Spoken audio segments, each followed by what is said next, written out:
So welcome everyone. My name is Lida Dimitriou and I manage recruitment and admissions for our Executive MBA programs here at RSM. This is my third year with the school. And what I like most about my job is the very first day of a new Imba class, when we see all the amazing professionals we've been talking to for months and years in the same room, ready to embark on their 2-year MBA adventure. So thank you to everyone who's joining us today. We see many familiar names of people who have been in touch with us in one way or another over time. If this is your first interaction with the school, even better, you picked the right event. I'm hopeful that the insights shared by our alumni this evening will help clarify many of the questions you may have, questions that relate to your decision or not to do an Executive MBA at RSM. We've asked our guests to be honest about their experience and share their unfiltered perspective with you tonight so that they help you make an informed decision on whether to sign up for our 2-year Executive MBA. This panel discussion will be moderated by Brandon Kirby, our Director of Sales, Marketing and Admissions at RSM, who has hours of moderating online events under his belt. My colleagues Vasilios Zaravelas, Associate Director for Sales and Admissions, and Noemi Massol, Imba Admissions Officer, are also with us today. We will all be replying to some of your questions in the chat box. And with that, I hand it over to you, Brandon. Great, Leah. Thank you so much. It's good to see you and to see everyone who's joined us this evening, as well as our panelists. We're going to take the next hour and a half or so. We always end on time. We always want to be sensitive to everyone's time. We will end at 8:30 this evening. And tonight, the focus is going to be on the part-time Executive MBA program, which is a 22-month-long program that begins in January. So that's going to be the center of today's topic. So if you have questions about the other programs we offer, we're happy to discuss those, but we might have to do them separately if we can't make it relate. So just something to think about. Just some housekeeping things. We want this webinar to be as interactive as possible. We are all here, the alums and RSM staff. We're here for you. You're taking time out of your evening to be here, so we want to make it interactive. So please feel free to use the Q&A function, which you'll find in the bottom of your window there. You'll see Q&A. You can type a question straight into the box. It will come up for me, and I can bring this into the discussion. While I do have questions prepared for our guests today, I want to make sure we discuss the topics you want to discuss. So be sure to put them in there, and we'll get to as many as we possibly can. And sometimes we do group them together. So if I have a theme of a few questions, I might group them together. We will also be monitoring the chat window as well. So if there are questions that come in there or a conversation, my colleagues, Lida, Vasilis, and Noemi will be on hand to address that. If you have a question for a particular alum, please specify that. That way I can make sure to direct it to the person as best I can. Beyond that, we do try to get at least 2 perspectives per question, so that way you're getting 2 viewpoints on things.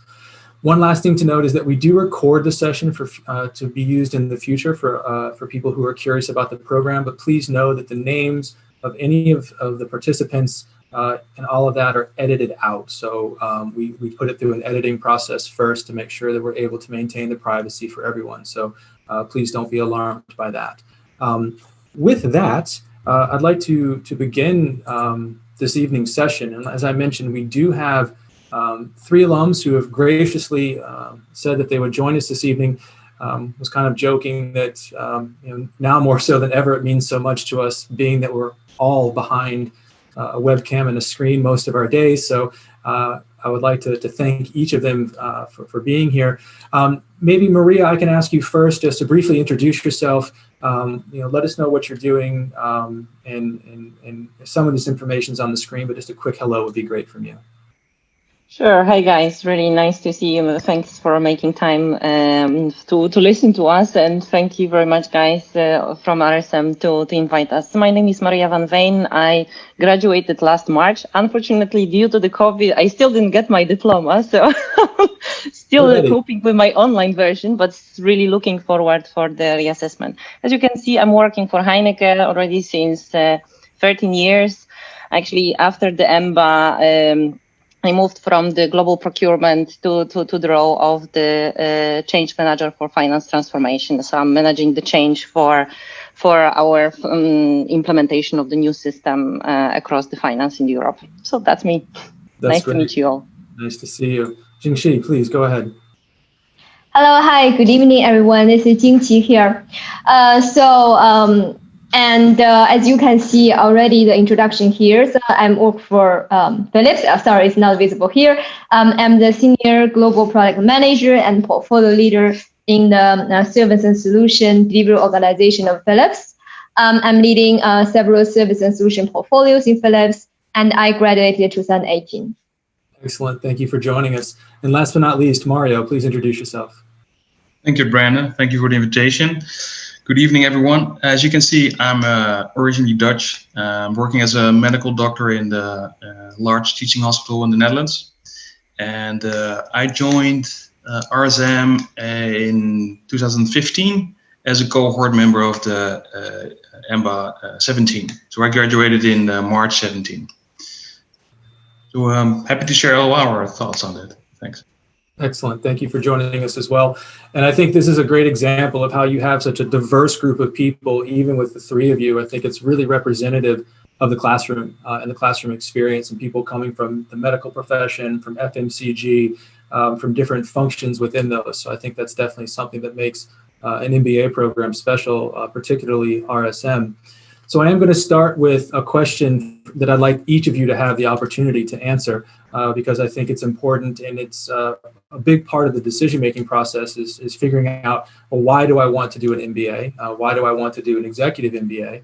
And then, of course, as it really relates to us, why RSM? So Maria, I'll start with you. Maybe you can share with the group here today why you decided to do an executive MBA, and then why you ultimately chose to do it here with RSM.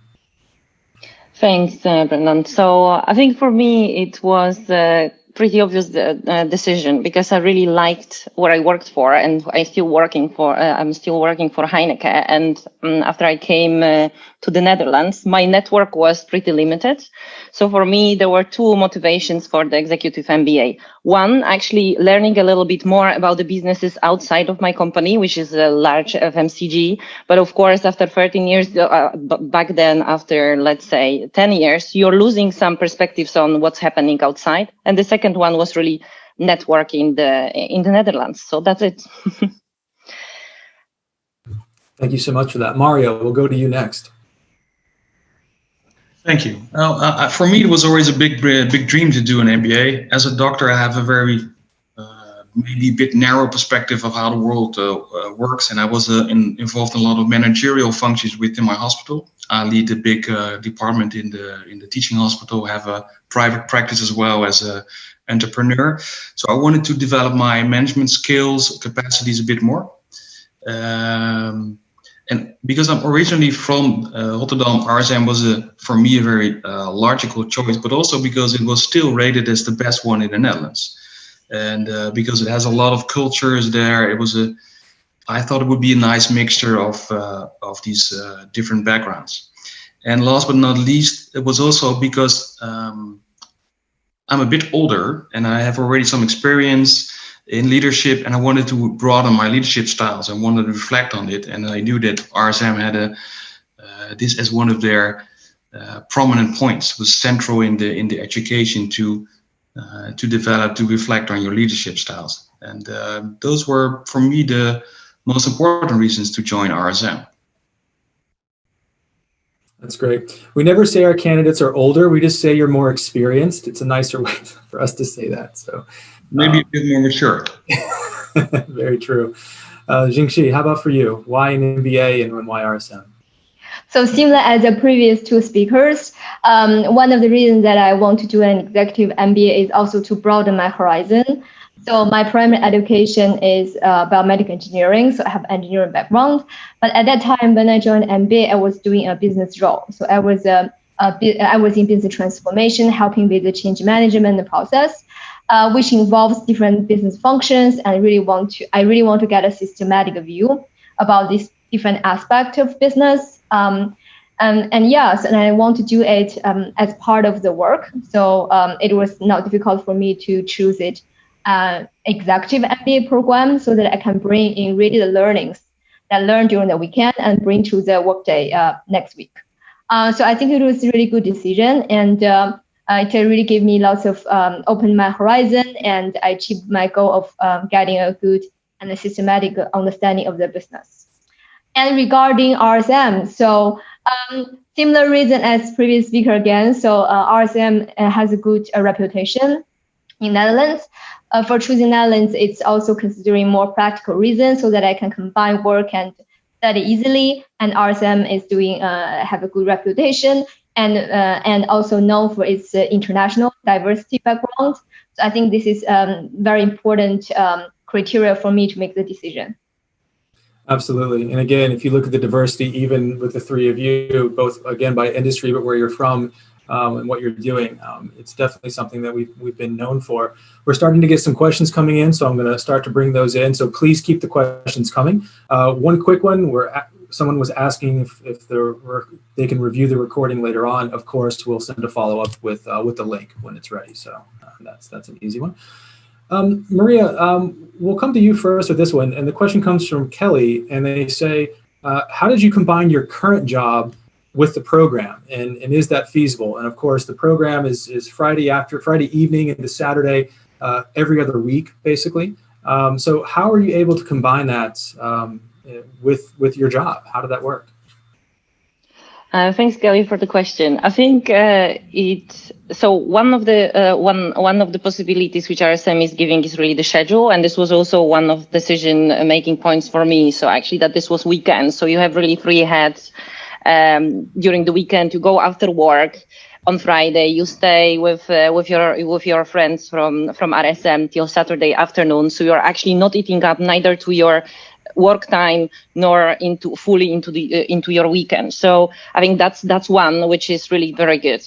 I think also the program is quite practical. So for me, a lot of the stuff which we were learning, which we're working on, was immediately applicable for my work, or I could use the case studies from work to at RSM and vice versa. So I think those elements, of course, help.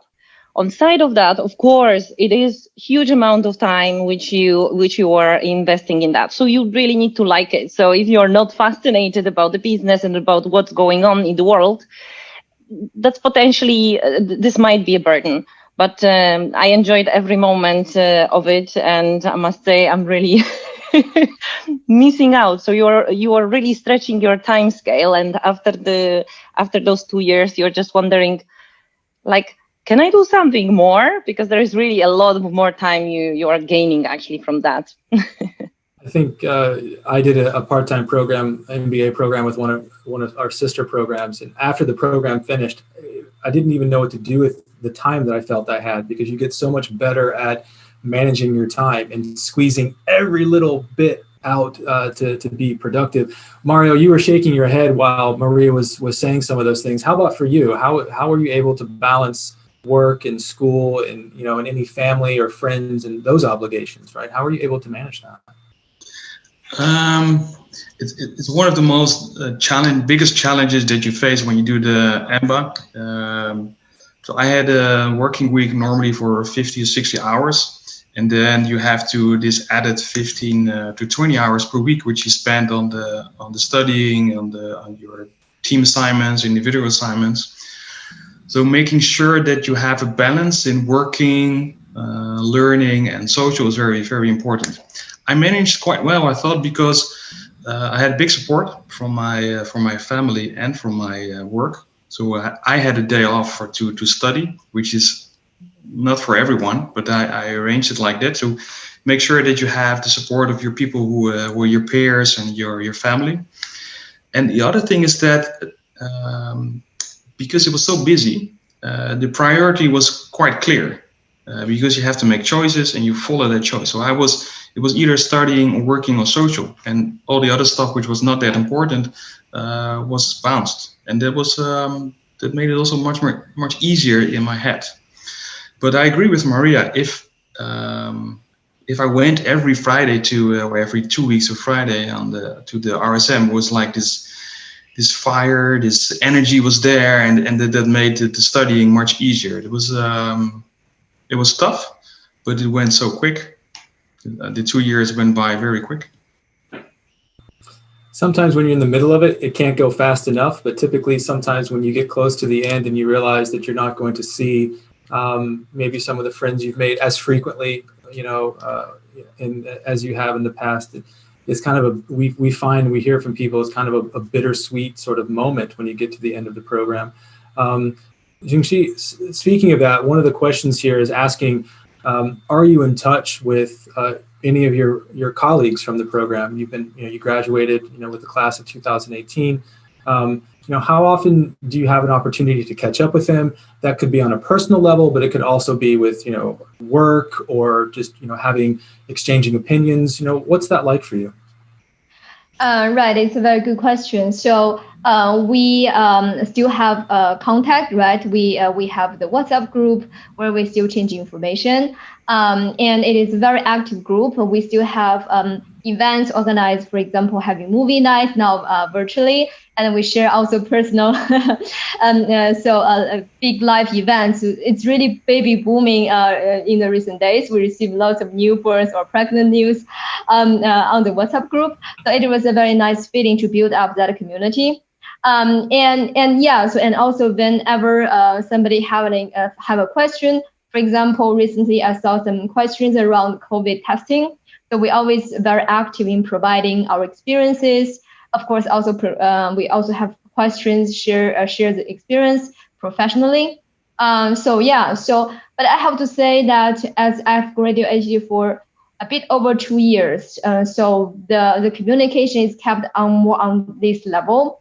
But if we really need to further engage to get some particular help, for example, if I found some interesting jobs in other companies, which I have a colleague from Imba that I know, so people are always willing to help. That's great. Mario, I'll let you maybe come in on this, being in the class of 2017. Maria, it's not that I don't want to ask you, but hopefully since you just finished, you're definitely still in contact with your colleagues. But Mario, how about for you? You're even a year further out, so to speak, being from 2017. Yeah, 17 was a very special year. I can say that it was dynamic, it was energizing. So there was during the whole cohort, but also afterwards. We still have a very active network with not only WhatsApp. A lot of people go on holidays together. A lot of friend groups still are in contact. And original teams also still function, not as teams, but as friends, groups of friends.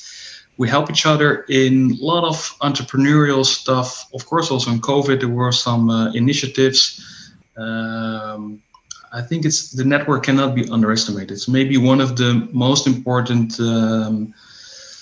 advantages that you get from the Imba. And it's not only from friendship side. I underestimated that, by the way. I thought that friends, I went there for study, but you make friends very easily.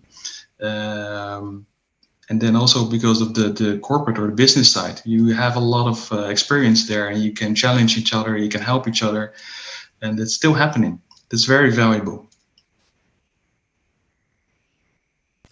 No, I agree. That's something that we hear, and I think people sometimes tend to overlook the relationships you develop, because it's a shared experience for 2 years. When you're all stressed about a test, you're all stressed at the same time.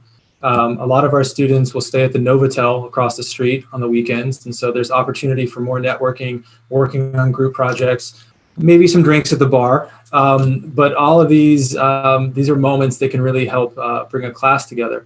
I'm going to come to a question both to Maria and also over to Jingxi. But first, there's a question that I'll answer really quickly. And the question was, do we have anyone that comes from outside of the Netherlands to do the program? And we do. We have people who fly in sometimes from Russia, from the UK, from Belgium, from France, from Germany. So we've had people fly in from Italy. We've had people fly in from the Middle East. That to me would be maybe too much travel, if I'm honest, but we do have people who do come in. So it's not just people living in the Netherlands. we absolutely do have people who are coming in. So and I think Lita also answered that as well, but just to double up on that. So a couple questions coming in about how has the MBA help advance your career, or how has it improved your career, either through advancement or just through being able to do and perform your job perhaps better or differently than it was before. So Maria, coming to you, how has the MBA impacted your career? And in what ways would you say that it's done so? Thanks for the question again. I think it's again various aspects. So in this very formal way, I simply was promoted to the next job, and potentially the whole MBA program makes me definitely ready for it to take up a new role and oversee much bigger portfolio of the project. So definitely it wouldn't be possible without that. I think when we speak about the MBA, it's really what's making the difference is really this T model in terms of your competences. Yeah, each of us stepping into the MBA has a very strong competence in one area. That's for me, it was finance at that point of time. But what MBA is giving you, it's a very systemic knowledge across all the areas of the business, starting from the HR, going through finance, supply chain, and.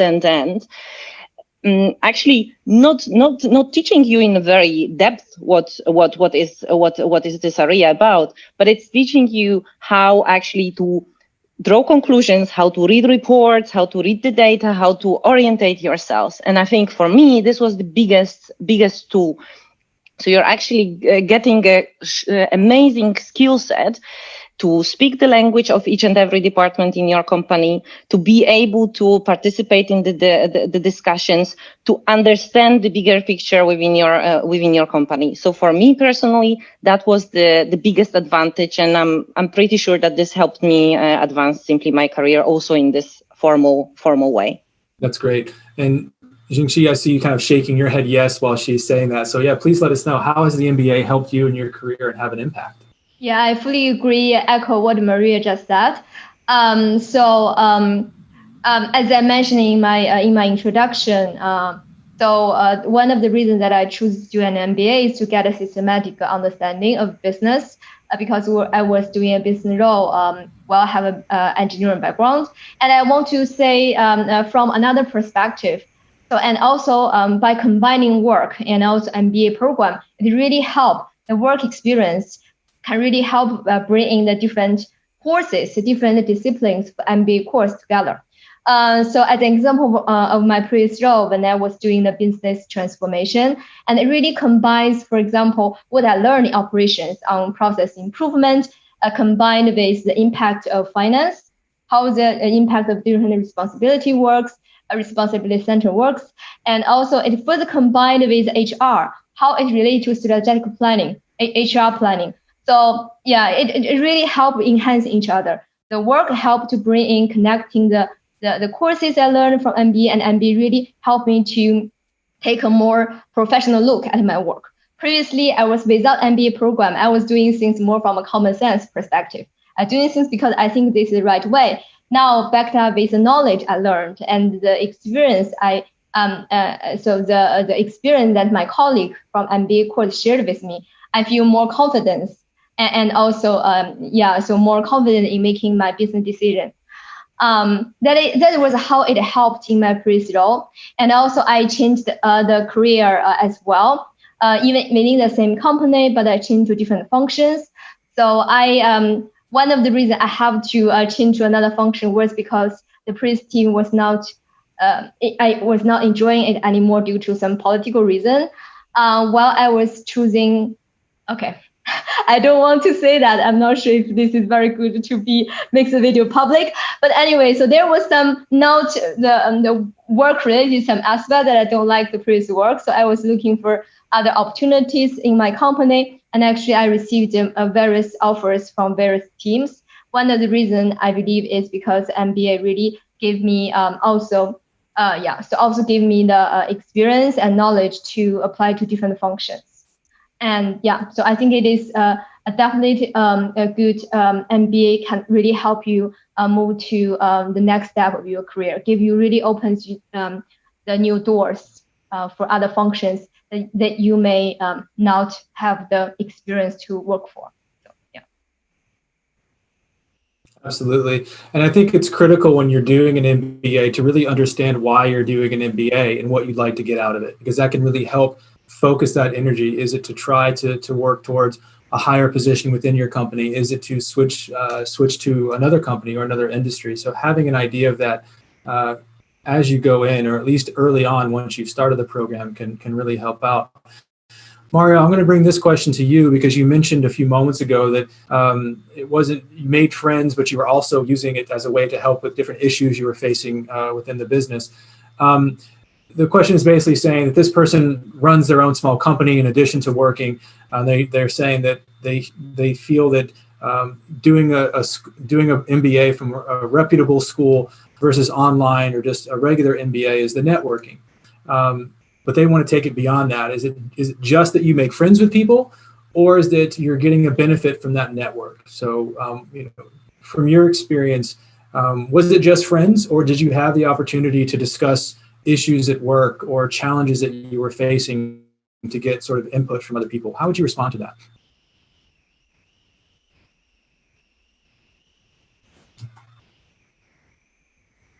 Sorry, my mute cut was off. So no, I just mentioned the friends because I went into the program not thinking that it would be a lot of time to making friends, but there were many moments that you made friends. But coming back to the question, it is I'm trying to think about a lot of examples, but there are a lot of examples from people who I still know. They are working together. They did startups together. They helped each other. I think making friends is important, but the network that you gain, professional network, is even bigger. And you just mentioned in your introduction or somewhere, you said, yeah, you also go to the bar, to Novotel, for instance. And I think there's a learning experience within RSM that is through learning through the books in the classroom, but also very much in the bar, because you talk to people about their experiences, about their industry backgrounds, bringing all these people together, that shapes the whole RSM experience and also the network. So I think if you have a startup or if you have a small business that you're starting up, your network through this RSM is amazing from all kinds of perspectives. Even for me as a doctor, I learned so much. I'm doing my business not as a doctor, but as a manager, much different if I compare it to 3 years ago. And I know a lot of people who had small business who are growing with the help of the people in their cohort. It's invaluable. It's amazing. I see you shaking your head as well, Maria. Is there anything you'd like to add to that as well? I think also from the very practical perspective, just two examples coming to my mind. Yeah, so I think for me, where this network really worked in a very practical way. So one was when I was trying to organize the cross company community of practice, because we are one of the companies who are implementing now S/4HANA, which is relatively new system in the finance world. So not so many companies have done it, but actually there are some companies. So everybody on the early stage, and you don't want to be taught only by your consultants what's the best. You don't want to hear just the selling speech. So what we decided to do in early days was simply organize a couple of meetings with the people to understand what are their early experiences. And I think over there, for me, the Imba network was the first network to which I reached out. And through a couple of simple messages on the WhatsApp group, I really were able to reach out to specific people who actually from my cohort were doing similar projects, but also to the executives from their companies.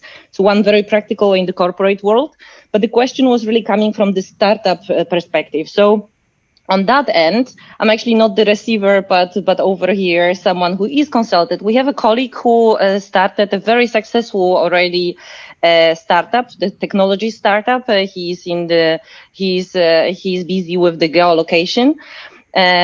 He got quite a huge funding from one of the French investment banks last year. But actually, he was trying to recruit and gain some help to, first of all, write his business case when he was pitching that to the investors. But then later on, develop his campaigns and so on. So a bunch of us actually sat together around the pizza and we started helping him out with the stuff.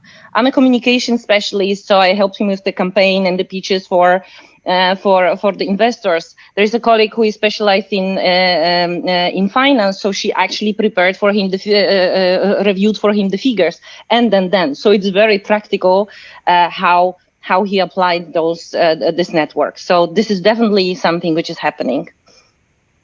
I can relate to that. To add on that, Brandon, it's after our graduation, we have every year that we come back for a weekend to RSM, and there's also a session that we sit together and challenge the one who has a startup. So how can we challenge him to see if there are any improvement points or maybe other stuff? So I think Maria is very right. Everybody is challenging, helping on different aspects of scale-ups or other parts of the business. And I can't remember, Mario, if Walter was in your group or not. He was in Imba 16 or 17. I can't remember. He started the furniture business in South Africa. And maybe someone from Team RSM can post the link to the YouTube video to Walter's startup story. But basically, he had several ideas that he wanted to take to market. And he sat with his Imba colleagues and sort of went through and tried to poke holes in each idea, and ultimately ended up with an idea of selling furniture online in South Africa. Now, he's not even South African. It's not even that he's from South Africa, but had identified a growing middle class in South Africa who needed furniture. So he is now actually the owner of the largest provider of handmade furniture online in South Africa, and that came out of the classroom, so to speak. So I think that's another great example. And there's someone asking how an Imba can help their company scale.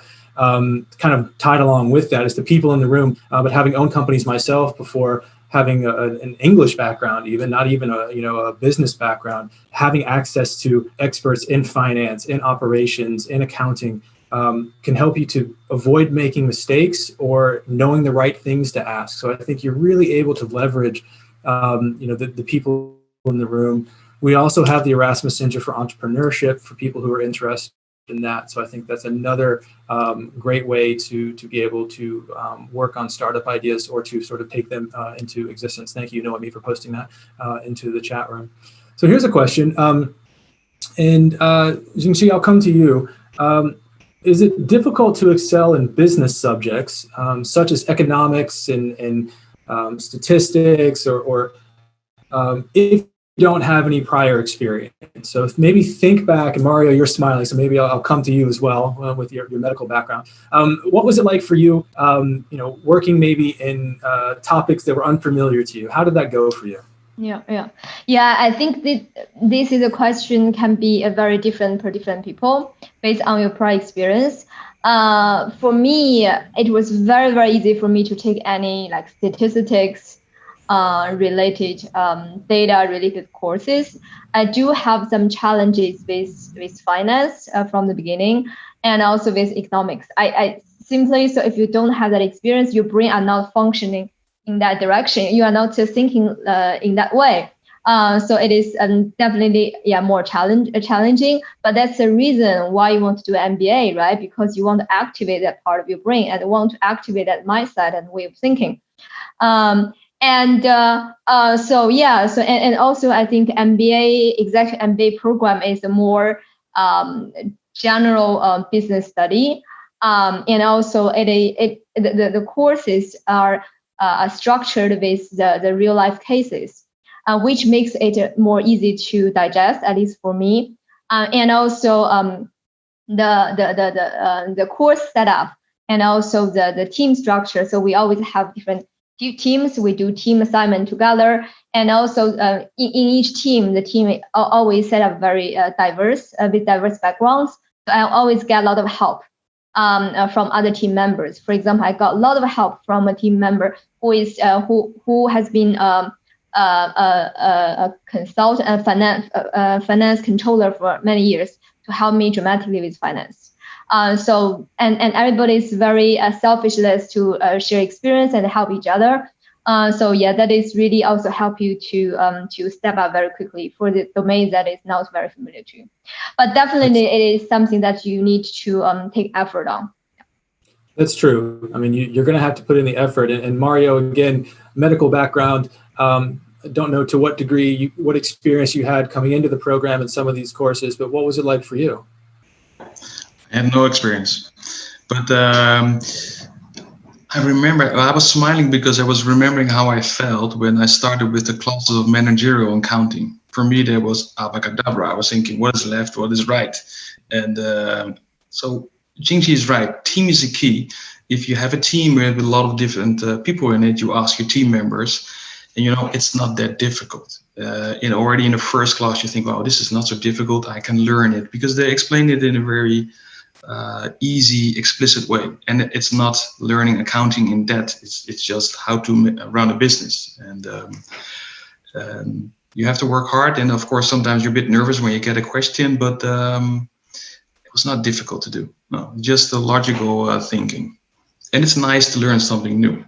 Nowadays, I can talk with my CFO and my CEO and explain them what a WACC is or other accounting stuff. And yeah, it's not that difficult, but you need to step into it. Maria, how about for you? You were nodding while they were both speaking. What was the experience like for you? How did you approach it? I can only echo. I think really the team is the key, and how the groups are constructed. You always get someone. You work really throughout your journey with 3 to 4 different groups of people. They are usually 6, which means you have like a mini management team at every stage of your Imba. So there is always someone who has finance experience, always someone who is more into the softer skills side of things. Couple of engineers. They are always there. So it's pretty diverse. So therefore, they are very helpful on that journey. And also how the classes are structured. You first do some assignments which are group assignments, so you actually learn with your group, and then only at the end you do your individual assignment, where you're actually applying everything you learned and discussed throughout the whole semester with your teammates. So yeah, at times you bite your tongue and you're really almost crying, but when you've done it and when you submitted this stuff and it's like, yes, on time, amazing feeling. Still missing that. It's very true. My degree, like I mentioned before, was in English. And when I did statistics, it was so painful for me to do a statistics course. But to actually put the extra work in and to get through it, even though sometimes it was my most frustrating course, the fact that I passed it and did well, and it was something that even to this day I'm really proud of.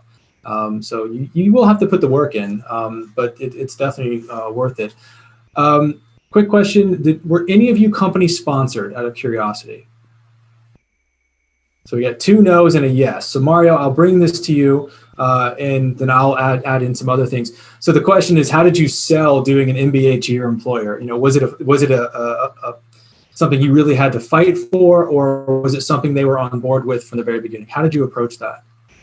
Yeah, for me it's a bit difficult or different. I'm a member of a partnership. So with 25, 30 guys, we have a partnership, and we want to have a real managerial experience there. And doctors don't have this experience in the house. So we already decided a few years ago that we wanted someone with some managerial capacities. And so we decided that someone should do it, and in the end, I was the one to do it. What they did, as I explained in the beginning, they gave me a day. So I had 1 day off per week. So on Friday I was off, so I could do some assignments, and I could go to class early, so to work with my team. That was their sponsorship. The payment I did myself, but yeah, I know a lot of people who were sponsored. by their companies, and there's always a deal afterwards. So you make a deal with your company, and also had the deal with my company that I would stay for 3 years, and you have the amount of money or the fine you need to pay gets less on the end of the years. But companies just have rules for that. So that's probably every company has a different one, but yeah. Absolutely. And again, maybe to the team who's helping me out here, we can post a link to the business case as well.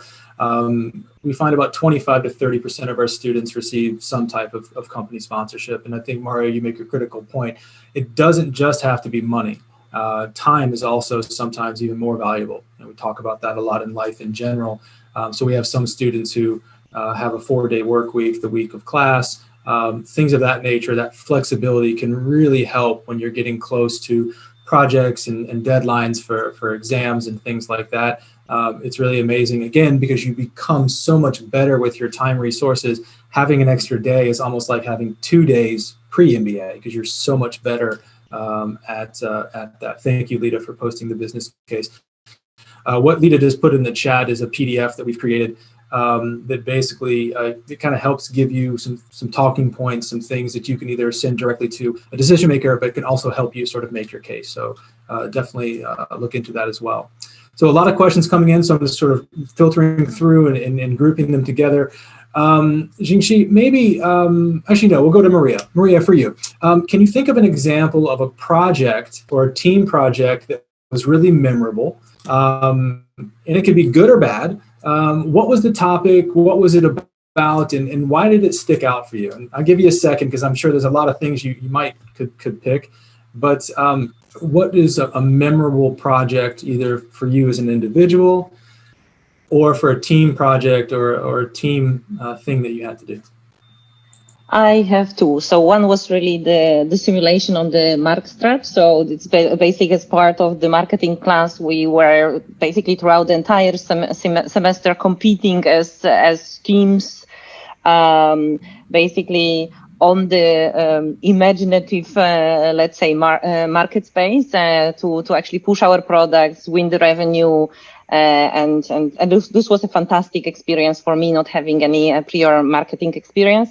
And another one was during our study trip to South Africa. I really loved how we were brought throughout the week into the experience. How do you actually land in the country? How do you learn from the economics through the social circumstances? And then at the end of the week, we were actually competing again, preparing like a startup proposal for the townships. And it wasn't theoretical. So we were guided to the townships. We were having several interviews with the people over there, understanding their needs. So it was really, for me, a crash course on, first of all, landing in the country. Second of all, working with the customer expectations. And the third one was really, how do you actually start thinking about the startups? What's the structure? So those were my two best, I think, from top of. That's great. Jingxi, how about you? Yeah. So the first, the first thing that came to my mind is it's indeed the same as Maria. One of the examples Maria just shared is in Africa, in South Africa. It's so memorable. One of the reasons because the last day of the study trip, I had food poisoning, so I was not able to get out of the bed, and my colleague was taking care of me. But even more, I mean, it was such a tremendous and memorable experience. So combined with. So it's really emerging into a very different economy.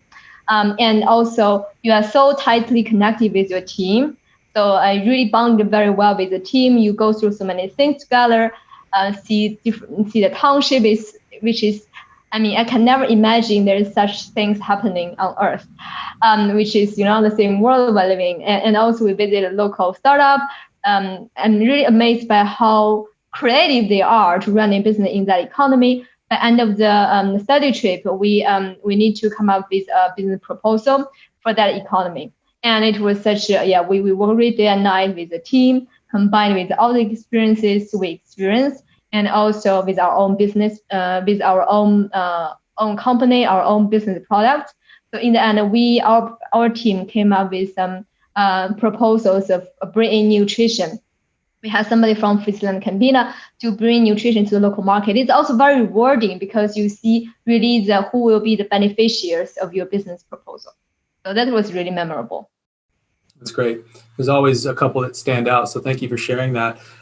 Getting some questions about the classroom experience, and this person is asking, what is it like? They're saying that they had a business management subject at university, and the professor made it really boring. Hopefully, we're doing better than that. Mario, maybe talk a little bit about the classroom experience. The contribution from the faculty, also from your classmates. What was it like being in the classroom? And obviously, it varies from course to course, but overall, what was your experience in the classroom? For me, this was the most important experience. So we had 120 students divided in 2 rooms, so 60 per class. And what you gained was 60 persons sitting in one room, not so a bit tight, but okay. And you have different backgrounds, different cultures.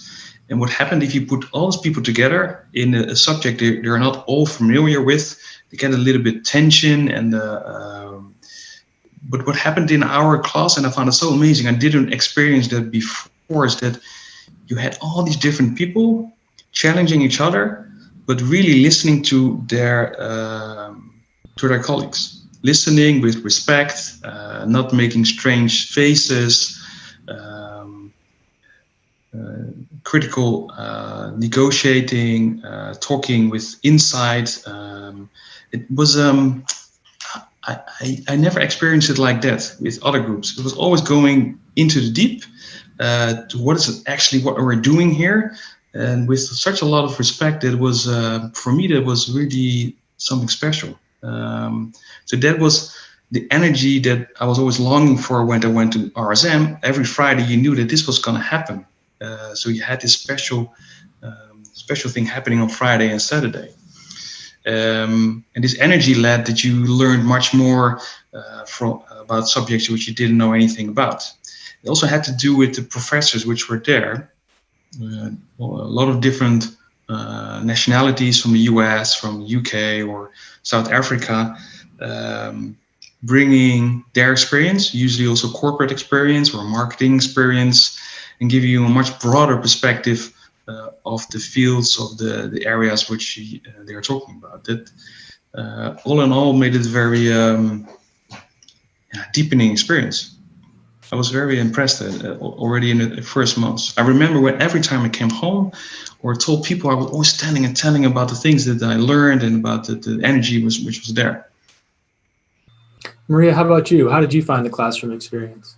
I must say that you make me smile, Mario, because this is exactly what I'm missing. So actually having every other week this possibility to discuss topics with such a vast majority of people, the current affairs happening in the world, developments of the economics, your cases at work, that's really something tremendous. So really with this respect, attention and willingness actually to exchange the experiences. So I think that's something which, when I look back, that's potentially the thing which I'm missing the most, because of course we are in touch with each other, but you are never going back with this 120 people, 60, and this bus on Friday evening where everybody is that tired. You're driving over there, you think you can't really squeeze any more energy out of yourselves. You eat this dinner, high calories, so watch out for this one. And then you are actually debating till 10 o'clock at night, and then long hours also at the Novotel bar. So amazing. So that's really something. That's really the experience, which is incomparable to any of my prior educational experiences. Yeah, we definitely feed you well, but there are vegetarian and light options. It's just really difficult to do so when you have a full spread there.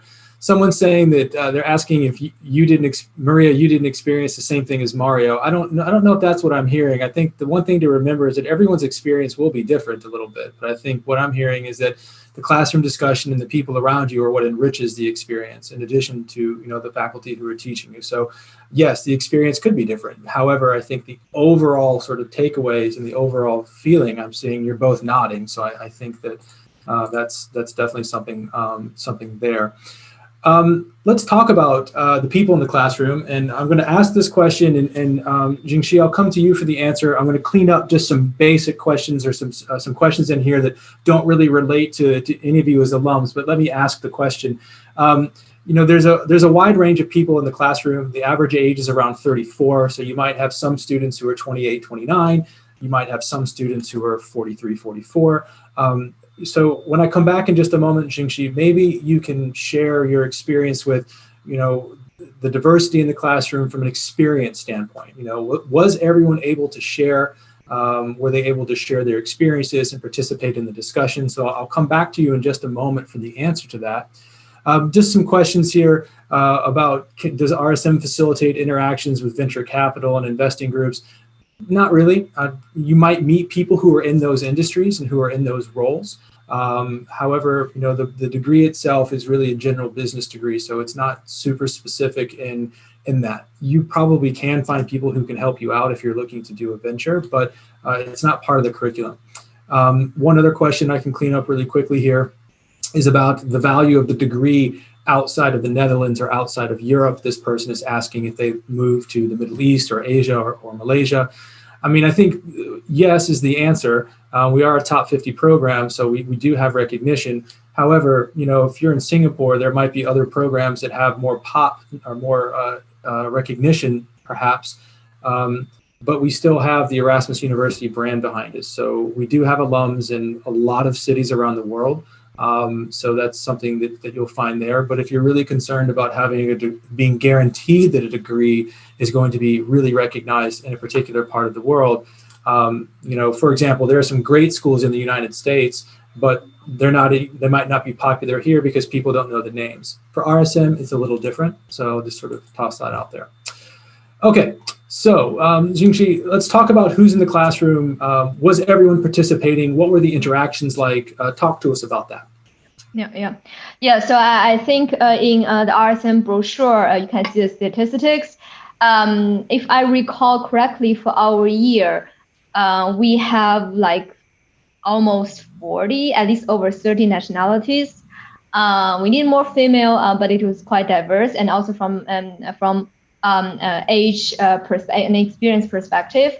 And I think this particular question is related to some students are a bit too young to not share experience. So actually, this is one of the criteria to hire to recruit students as well. Because I remembered I approached RSM maybe 2 years before I applied for the program. So at that time, I just now meet the work experience criteria for RSM. So one of the reasons that they told me that they want to have students who are at the same level who can share experience. So I think this is one of the kind of safeguard that the students that is in the classroom will have their own unique view. And also, I don't think age sometimes can represent everything, right? And now this is the age of digitization, and lots of young generations, they have lots to bring. They have lots of viewpoint as well. And from the experience of the class, which Maria and Maria just shared, so it was always very diverse interaction. Of course, there are some students is more introvert or not as talkative, but they always bring something valuable, either in team discussions or in other scenario. So yeah, I don't think that's a thing that needs to be concerned. And I think it is very valuable to have the peer exchange. That's great. Now, one of the big parts of the program that sometimes gets overlooked during when people are considering the program is the personal leadership development part of the program, which RSM puts a big emphasis on that in the program. Mario, the personal leadership program, of course, is focusing on you as a person, identifying your blind spots, your strengths, your weaknesses, how to lead, things of that nature. How did you find what we call the PLD, or the personal leadership portion of the program? Did that have an impact on you and in the way you look at things? And if so, please share. Yeah, I learned a lot from that. For me, that was one of the reasons why I joined RSM, because I was so prominent in the program, and I know that a lot of people learn from it. So PLD is throughout the whole course. So throughout 2 years, every time you have PLD. It goes from very basic things about how you give feedback to people, but it can also enroll like coaching. So what I also found what I used a lot was the personal coaching. So you have the ability or the opportunity to have a personal coach. There are some excellent personal coaches, and we also have the team coaching. And all these things come back to your personal leadership. And if you're open to reflect on your own personal leadership, and you are able to see those different leadership styles and you can use them, you can learn a lot from it in RSM. And what I learned in that time is that RSM or the Imba can also be used as a bit of a playground. You work in teams, you do assignments, and sometimes you use a different kind of leadership style. This is the platform where you can use it. It's the playground. You cannot use it in your corporate environment. You can use it there. And I tried it as well. Sometimes it was successful, sometimes was not successful. So I learned a lot from the leadership program. I gained a lot from it. Still use it a lot in different settings when I talk to different kinds of people in my organization or outside my organization. But the thing is, you need to be really willing to go into it. If you're not willing to go into it, then you will not learn, of course, a lot. But if you're willing to reflect on leadership, and I think it's important nowadays, being a leader, different kinds of leaders, we can see it now every day. Also on the other side of the ocean, so leadership, purpose-driven leadership is very important. So I learned a great deal for that, and I was very thankful to have this opportunity, or also this coaching. I would recommend that to all the people who are joining RSM, and do the coaching. Maria, how about for you? Again, I see you nodding. How was PLD? How did you find PLD, and how was it? I think, especially at the beginning, I was so overwhelmed with with everything what was going on that I didn't put potentially too much effort into that. But I think when the time was passing, I started realizing and reaching out to the tools which were introduced to us at the beginning. And actually, one of my electives in the last year, I chose to go to Bergplatz, which is one of the leadership retreats RSM is offering. It was really a tremendous experience. So really week away in a closed reserve among wild African animals, only those who don't bite, so it's really safe. But basically, this was an amazing journey for a week with 12 other people who decided to go as well, with personal and the group coaching. I used that to reflect basically on the entire program and my journey so far. It also helped me to telling my leadership journey and reflect on my styles.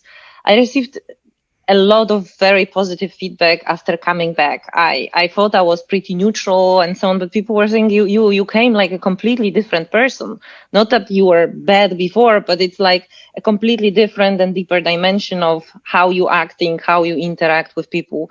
So I'm really still looking back. It was a year ago. I'm really very regularly looking back at my notebook, which I took over there, and I have a lot of notes over there and reflections which were coming over there, because you have free hand. You just for a week just think about the stuff. You walk the mountains, you talk to the people, you sit at the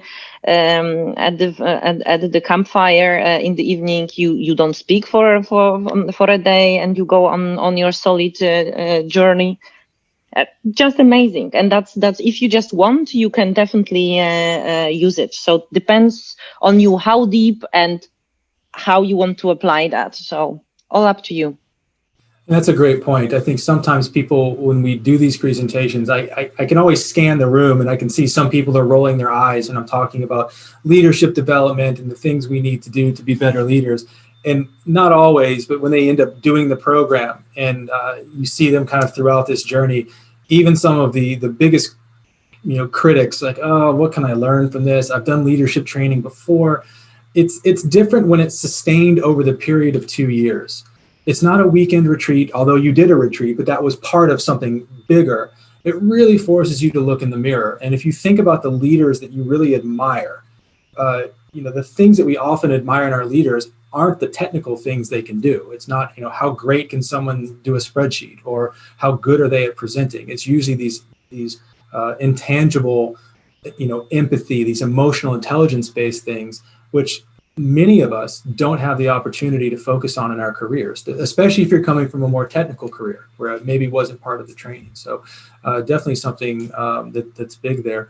Jingxi, coming back to you, there was a question about, any of your colleagues that made career switches, moving to a different company, switching functions, switching industries. Did you have anyone either during the program or after the program who did make a career switch?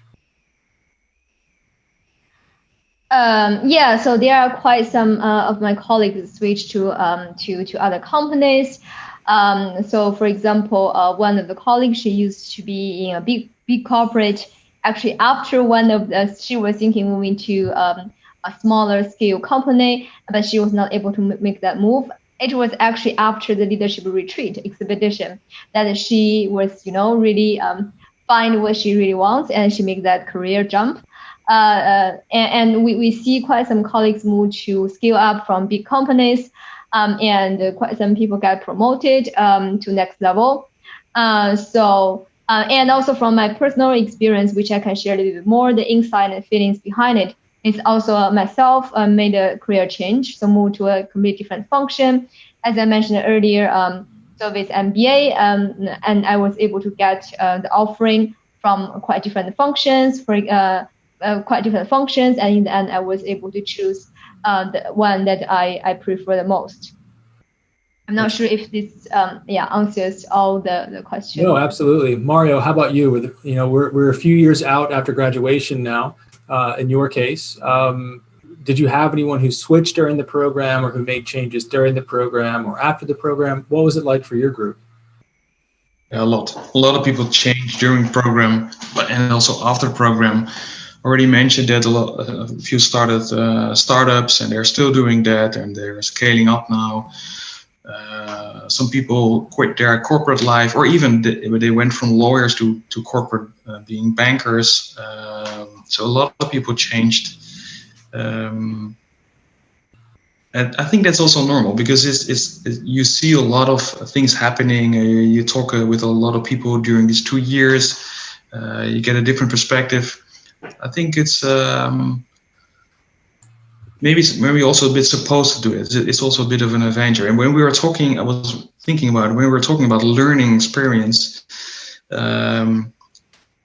maybe not directly related to this question, but I was thinking that we learn the most by being out of our comfort zone, and the MBA enables you to be constantly beyond your comfort zone, and that's when you get this nice learning curve.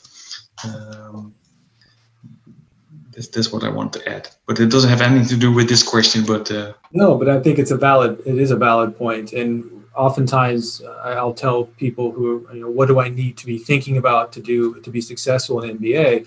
One of them is to be open to change. That's change within yourself, but also it could be change in a role.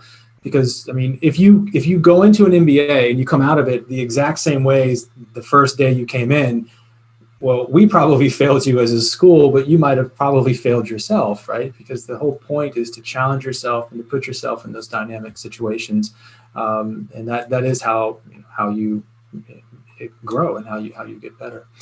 Now, we touched upon this, Maria, a little earlier, but here's a question more about the actual sort of journey itself, and it's asking, looking at the structure and the curriculum, it seems that there's not a lot of time off, right, in the first year. So how much room is there to take, days off or weeks off, while you're in the program? How did you handle, it's a very practical question, right? Maybe you need to take holiday with friends and family, or maybe you're an accountant and things get very busy at certain times of the year. So what was that like for you, and how did you handle that? I would combine this with an answer to one more question which I saw over there. Is there anything you would change during your MBA? I would change date of my wedding, because actually I think we had really problem to squeeze the honeymoon after the first year of the MBA. So this was really traumatic experience. So I think it's not easy. It requires planning and it requires consciousness. So I think we spoke earlier about the sponsorship. I think one thing which is very important, even if you are not getting your financial support from your organization, or you are not getting your day off or hours off, make your organization aware of that, what you are going through. Have your company sponsor really aware of what's going on with you, because sometimes there is stuff you cannot continuously postpone. There are a couple of instances where you can ask RSM for delay in some submissions or movement of some stuff. There are such exceptions. So, but it's not possible on the systemic way. So you really need to dedicate your time. Don't count on that you will be able to participate in every other weekend which is there, or every other team meeting. They are happening weekly. If you are not there, your team is moving on, and they will also not be happy that you are there. So it's a puzzle which you need to jigsaw with your partner, with your work. So I think for me it was also huge support from my partner who is so jealous that actually he just walked out of the home because he's doing his MBA right now during the COVID. So basically it's, you just need to negotiate who is doing that at home and give each other space as well, because you can't do that on your own, definitely. So it's really, you need your support network.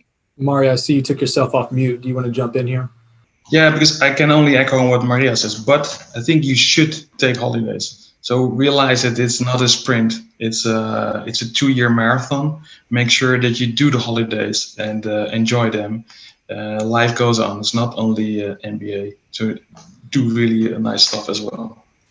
Just a small anecdote maybe. So the first year someone said there is some space in between that. So in between the first year and the second year. This is where I got married, but I must say that in our year, there were 9 months later, there were, I think, 8 babies. So our Imba class went very busy. So basically, that's life. It's going on.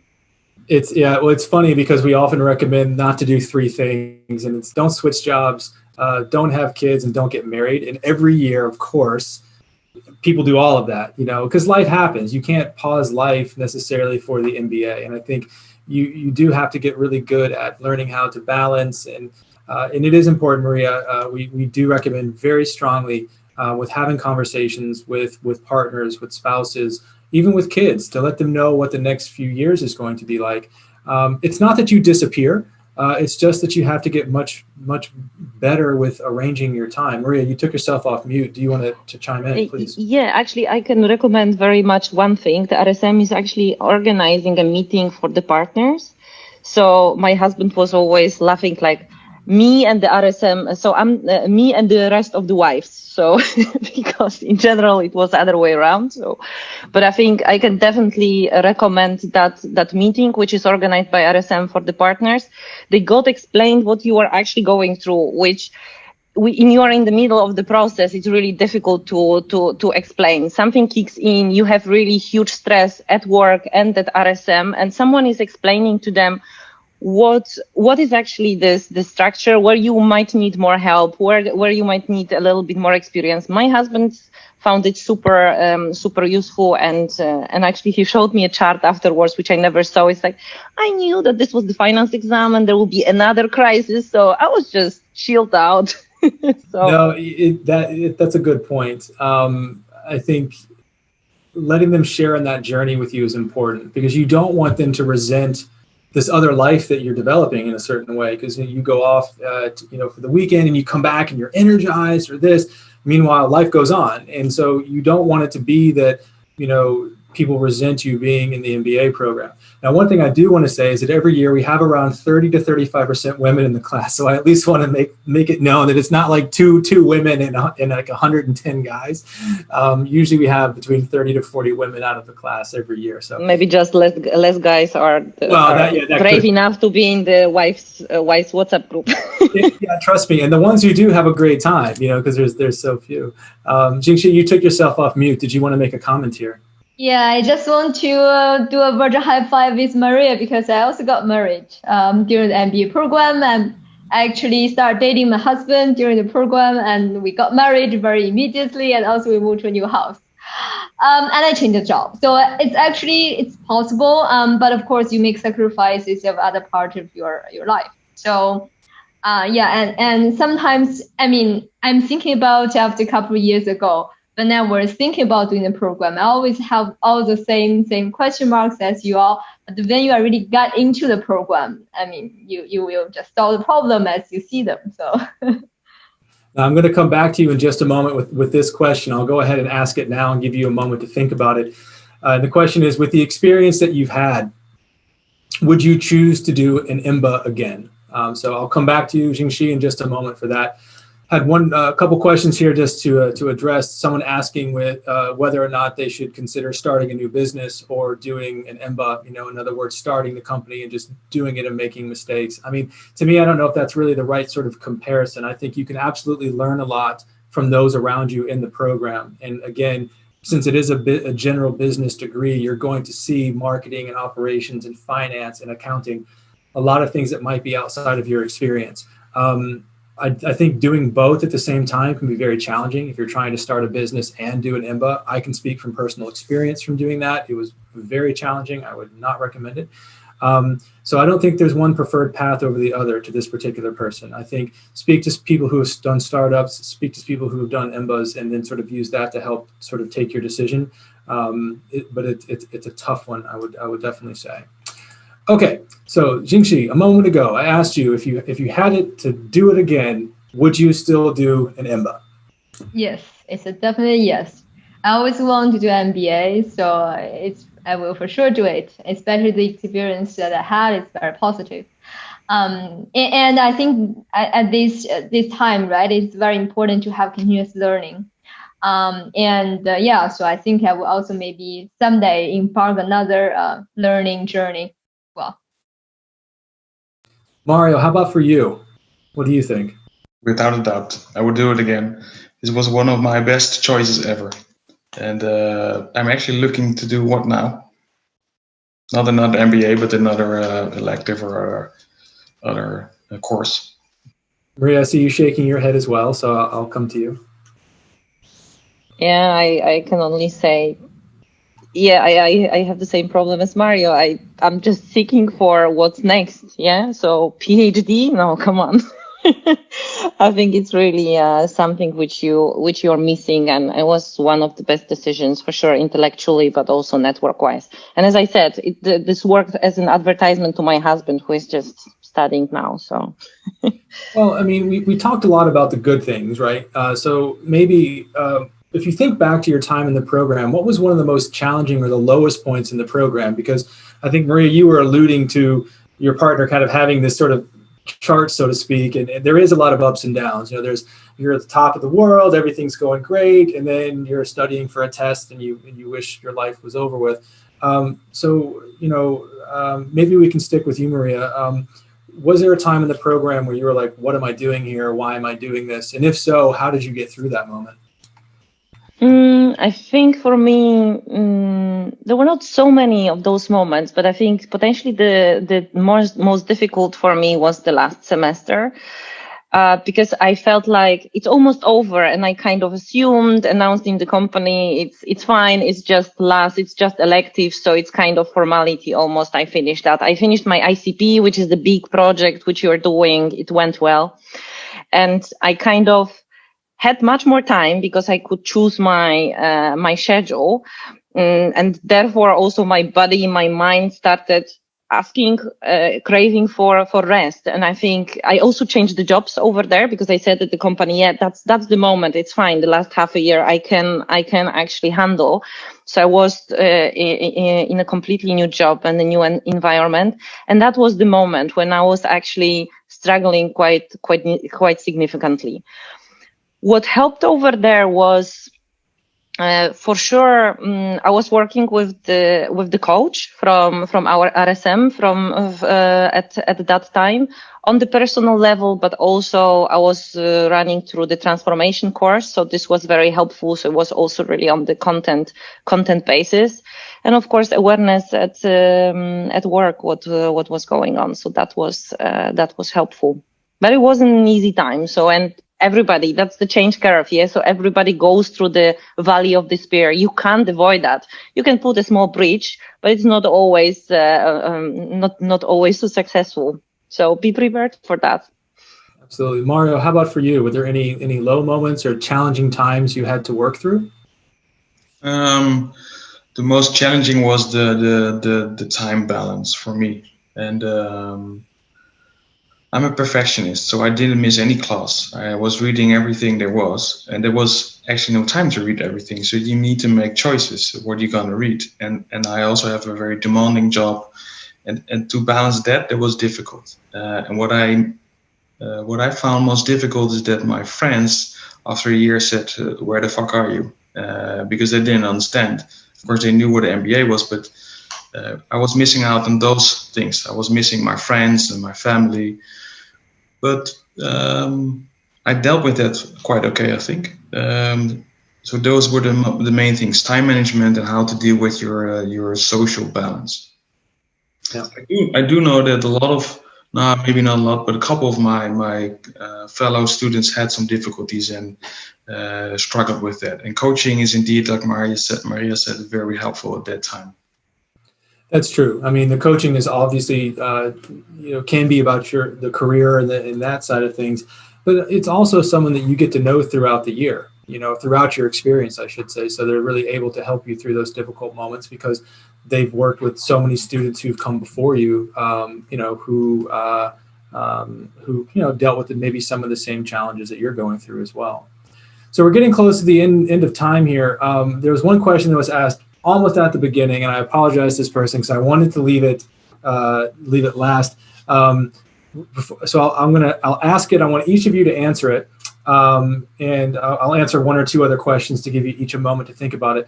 So the question is, what do you wish you would have done differently during your Imba experience? So what would you, if going back and you're thinking about the experience, what's one thing that you might have done differently that would especially be beneficial for the people on the call this evening? Someone asking about how many people complete or don't complete the Imba. We do have a high completion rate. It's not 100%. There's obviously a lot of opportunities for tutoring, for extra help, for resits in certain cases.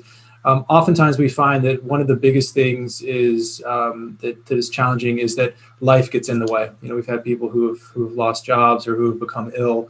And we're very flexible in that regard. So sometimes that happens, but it's definitely not always. So Jingxi, I'll come to you first. What is one thing you wish you would have done differently during your Imba? So the reward you get out of the experience, it definitely will be proportionate to the effort you put in. I would wish that I can put more effort because during the MBA program, it's quite intense. And sometimes for certain courses, I'm not as interested or just so much things crunching at one time. So sometimes I'm a little bit loose of steam. So some of the courses, I have to say, I didn't put the effort. And beginning as I said, I don't think I really get out of it. Maybe when I'm in a program, it will be face the same challenge. I was still struggling with balancing everything. But yeah, I think one of the recommendation is the more you put in and the more you will get out.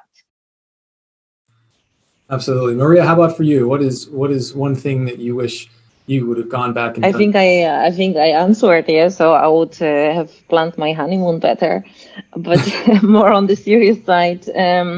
I think potentially trust more the process, trust more myself, and be a little bit less of a perfectionist. I think it is a process, but at some point you are simply tired, and it's difficult to see. Yes, so you are really deep in the forest, and you don't see anything else than the trees. You don't see the beautiful landscape and so on. Those moments are there, and this is the moment where you just need to reach out, talk to people, try to find a bigger perspective, and just let go certain things. So as Mario just said, I can only echo, it's just impossible to read each and every single article and be super top prepared for every class. And yeah, I was giving myself a little bit too hard time on this one, I think. But yeah, that would be the only thing.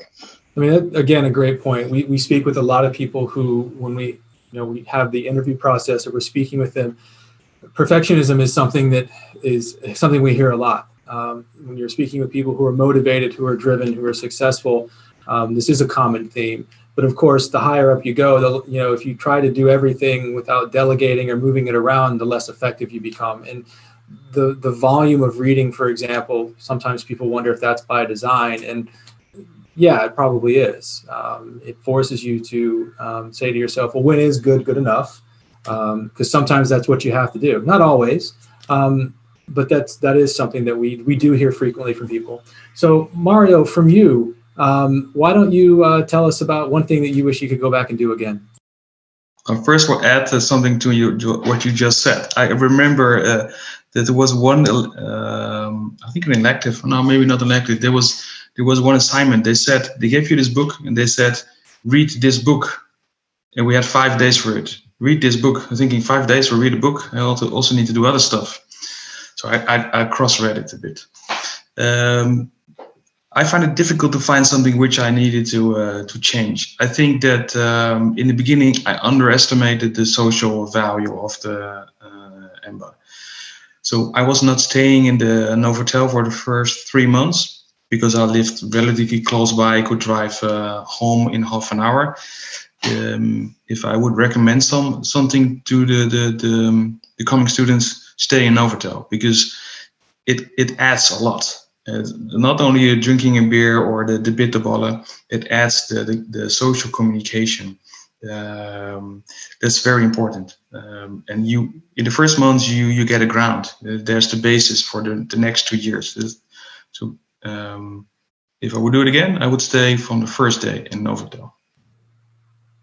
That is important because there is so much that happens after class when you're having just good discussions. Because oftentimes the conversation spills over. It spills over into to after hours, and so it's not uncommon for a challenging discussion to continue forward. So I'm going to hand it back over to Lida here real quick. There was one question about Corona and COVID and how we're approaching things. And we are still doing things in a 1.5 sort of socially distanced environment. There are some professors who do have to be, beamed in, if you will, because of travel restrictions. However, we've been pretty lucky, especially over the past few months. Obviously, with what's going on locally and what's going on in the Netherlands, we're kind of living, not day by day, but we keep an update on things. And the teams work tremendously hard to make sure that we're still able to continue face-to-face. And that's what we have been doing. So all of our rooms have been updated to have better technology from a webcam perspective and a streaming perspective so that we're able to capture that. There still might be some courses because, again, we have to take a decision on, do we switch the faculty who might be local but we don't believe in as much, or do we stick with the faculty member who we might have to bring in over a teleconferencing situation? And most of the time we stick with the professors that we have because we believe in the way that they teach, and so we're very critical of that. I would like to thank all of our panelists for taking time out of their evening to share their experiences with us, the good, the bad, the ups and the downs. So to Mario, Maria, Jingxi, thank you all so very much for participating, for sharing that experience. You can see people in the chat are thanking you for that. Lida, I will hand it back over to you so that you can close out today's proceedings, and we can go from there. Thank you very much, Brandon. So next steps at this point actually are for you to contact us. We've had a lot of questions, and Brandon and our alumni went through so many of them, but there are still some unanswered maybe perhaps, or perhaps other ones are coming up in your mind after the event. So please feel free to reach out to us. Both Vasilis and I are more than happy to schedule a call with you and discuss any particular aspects of the program you may want to discuss.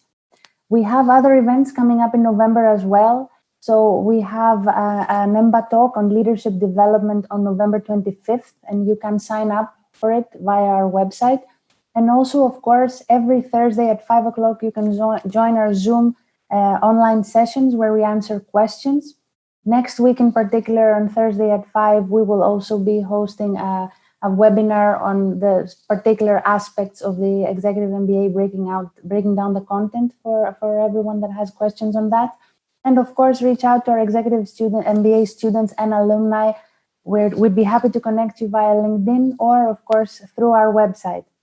From my side as well, I want to thank very much all of you for being part of today's event and sharing all of your questions and insightful questions, actually. A big thank you to our alumni, Maria, Jinxie, Mario. It was a pleasure having you with us. And thank you for your openness, as Brandon said.